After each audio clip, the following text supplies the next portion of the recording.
शब्दों का व्यवस्थित समूह जिससे कोई अर्थ आए उसको वाक्य बोला जाता है। वाक्य का भेद दो आधार पर होता है, एक है अर्थ के आधार पर, दूसरा है रचना के आधार पर। रचना के आधार पर वाक्य का तीन भेद है, सरल, संयुक्त और मिश्र वाक्य। सरल वाक्य जिसमें एक ही कर्ता और एक ही क्रिया होता है, जैसे बिल्ली सो रही है उदाहरण है, इसमें बिल्ली देखिए एक ही कर्ता है और सो रही है एक तरह का काम है।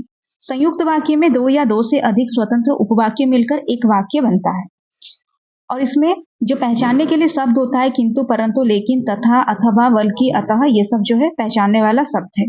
उदाहरण के रूप में आप ले सकते हैं बिल्ली भाग गई, चूहा पकड़ा गया। बिल्ली भाग गई एक स्वतंत्र उपवाक्य है, चूहा पकड़ा गया एक स्वतंत्र उपवाक्य है। इन दोनों को जोड़ने का काम कर रहा है और योजक शब्द। तो ये जो है संयुक्त वाक्य का उदाहरण है। मिश्र वाक्य में क्या है ना, एक वाक्य दूसरे पे आश्रित रहता है, जैसे कि पहचानने के लिए शब्द की, ताकि, क्योंकि, जैसे कि, यदि, अगर, चूंकि, जब से शुरू होने वाले शब्द जैसे कि जो, जब, जहां, जिसको, जिसे, जिससे, जिसमें, ये सब मिश्र वाक्य को पहचानने वाला शब्द है।